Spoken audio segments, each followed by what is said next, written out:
नमस्कार, प्रादेशिक समाचार के साथ मैं उदय शंकर झा। पहले मुख्य समाचार। केंद्रीय स्वास्थ्य मंत्री ने देश भर में कोविड की स्थिति की समीक्षा के लिए उच्च स्तरीय बैठक। सतर्कता बरतने और निगरानी तंत्र को मजबूत करने का दिया निर्देश।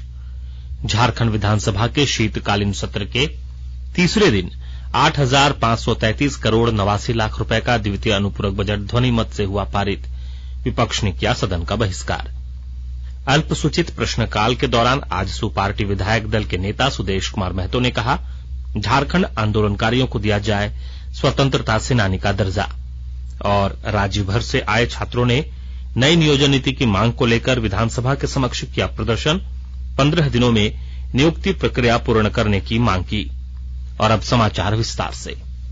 स्वास्थ्य और परिवार कल्याण मंत्री डॉक्टर मनसुख मांडविया की अध्यक्षता में देश में कोविड की स्थिति की समीक्षा के लिए नई दिल्ली में एक उच्च स्तरीय बैठक हुई। एक ट्वीट में श्री मांडविया ने कहा कि कुछ देशों में कोविड के बढ़ते मामलों को देखते हुए आज विशेषज्ञों और अधिकारियों के साथ स्थिति की समीक्षा की गई। उन्होंने कहा कि कोविड अभी समाप्त नहीं हुआ है। श्री मांडविया ने सभी से सतर्क रहने और निगरानी तंत्र को मजबूत करने का निर्देश दिया। उन्होंने कहा कि सरकार किसी भी स्थिति से निपटने के लिए तैयार है। चीन, जापान, अमेरिका, कोरिया और ब्राजील में कोविड के मामलों में अचानक आई तेजी को देखते हुए स्वास्थ्य मंत्रालय ने कल राज्यों और केंद्र शासित प्रदेशों से सकारात्मक नमूनों की जीनोम सीक्वेंसिंग को तेज करने के लिए कहा था। स्वास्थ्य सचिव राजेश भूषण ने कहा कि कोविड की सार्वजनिक स्वास्थ्य संबंधी चुनौतियां अभी भी दुनिया भर में बनी हुई है।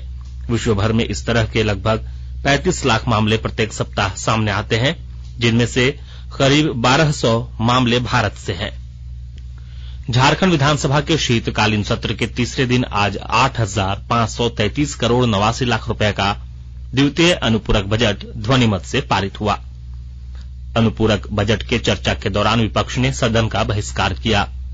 अनुपूरक बजट पर चर्चा का जवाब देते हुए वित्त मंत्री रामेश्वर उरांव ने कहा कि इस अनुपूरक बजट से राजकोषीय लक्ष्यों पर कोई प्रतिकूल प्रभाव नहीं पड़ेगा। उन्होंने कहा कि सरकार अपने बेहतर वित्तीय प्रबंधन से इस अतिरिक्त राशि का व्यवस्था करेगी। उन्होंने कहा कि अनुपूरक बजट में सबसे ज्यादा राशि ऊर्जा विभाग के लिए है। सरकार ने राज्य की जनता को 100 यूनिट बिजली मुफ्त देने का वादा किया था और इसे लागू कर दिया गया है। इस पर आने वाले खर्च के लिए 2,733 करोड़ 15 लाख रुपए का प्रावधान ऊर्जा विभाग के लिए किया गया है। मुख्यमंत्री हेमंत सोरेन ने आज राज्य सरकार के 3 वर्ष पूर्ण होने के उपलक्ष्य में 29 दिसंबर 2022 को आयोजित किए जाने वाले कार्यक्रमों की समीक्षा बैठक की।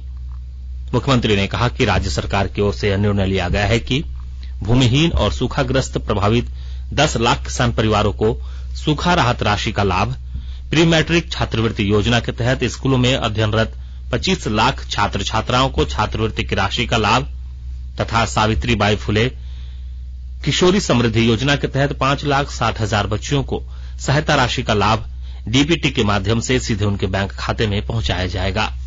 और अब सुनते हैं अमृत महोत्सव क्विज। आजादी का अमृत महोत्सव।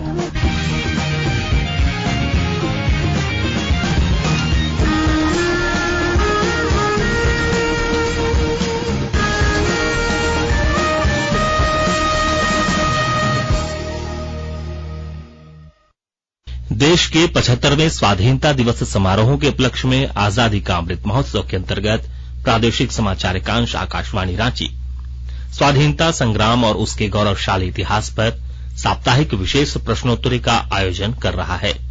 यह क्विज प्रत्येक बुधवार को शाम 7 बजे प्रसारित होने वाले प्रादेशिक समाचार में शामिल किया जा रहा है। सेंट्रल कोलफील्ड्स लिमिटेड और mission blue foundation Amrit Mahotsav quiz में आकाशवाणी समाचार रांची के साथ सहयोगी के रूप में शामिल है।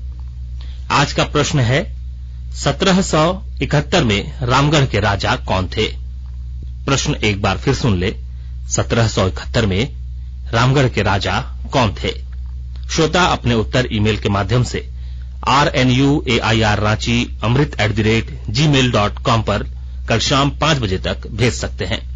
आप जवाब के साथ अपना नाम, पता, फोटो और फोन नंबर भी भेजें ताकि लकी विजेता बनने पर आपका ई प्रमाण पत्र और पुरस्कार आप तक पहुंचाया जा सके। विजेता की घोषणा कल शाम 7 बजे प्रसारित होने वाले प्रादेशिक समाचार में की जाएगी। आकाशवाणी के ताजा तरीन समाचारों के लिए आप हमारी वेबसाइट newsonair.com पर लॉग ऑन कर सकते हैं। ताजा समाचार Twitter handle @AIR news alerts और Facebook page All India Radio News पर भी उपलब्ध है। आप प्रादेशिक समाचार एकांश के Twitter handle @AIR news _Ranchi और फेसबुक, इंस्टाग्राम पेज तथा YouTube channel AIR news Ranchi पर भी हमारे बुलेटिन सुन सकते हैं। प्रादेशिक समाचार आप आकाशवाणी रांची से सुन रहे हैं। आजसू पार्टी विधायक दल के नेता सुदेश कुमार महतो ने अल्पसूचित प्रश्नकाल के दौरान झारखंड आंदोलनकारियों को स्वतंत्रता सेनानी का दर्जा देने की मांग की है। इसके जवाब में संसदीय कार्य मंत्री आलमगीर आलम ने कहा कि राज्य सरकार ने 20 अप्रैल 2021 को झारखंड आंदोलनकारियों एवं उनके आश्रितों को कई तरह की सुविधाएं मुहैया कराने और सम्मानजनक पेंशन देने के लिए कई प्रावधान किए हैं। राज्य सरकार द्वारा आंदोलनकारियों के आश्रितों को तृतीय और चतुर्थ वर्ग की नौकरियों में सीधी नियुक्ति की जाएगी। सरकारी नियुक्तियों में इनके लिए 5% क्षैतिज आरक्षण की व्यवस्था की जाएगी। राज्य सरकार की गलत नीतियों को जिम्मेदार ठहराते हुए राज्य भर से आए छात्र छात्राओं ने विधानसभा के समक्ष आज प्रदर्शन किया। विधानसभा के समक्ष प्रदर्शन के लिए जा रहे छात्रों को पुलिस ने जगन्नाथपुर मंदिर के पास रोक दिया। छात्रों ने आरोप लगाया है कि मुख्यमंत्री ने नियोजन नीति में विधिक रूप से खामियों को जानते हुए भी विधानसभा से पारित करवाया।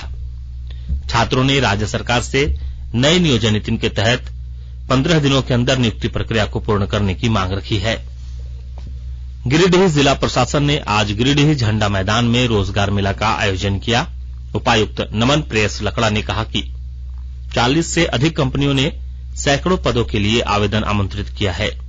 जिले में 6000 निबंधित बेरोजगार युवकों को कई माध्यमों से सूचना दी गई थी। उन्होंने बताया कि गिरिडीह और कोडरमा जिला मिलकर अगले माह फिर रोजगार मेला आयोजित करेगा। प्राइवेट संस्थानों में 75% स्थानीय लोगों को आरक्षण दिया जाएगा। देवघर में शहरी जलापूर्ति योजना के तहत अब तक 210 किलोमीटर पाइपलाइन का विस्तारीकरण का कार्य किया गया है। आरसीडी द्वारा अनापत्ति प्रमाण पत्र निरस्त किए जाने के कारण पाइपलाइन का कार्य प्रभावित हो रहा है।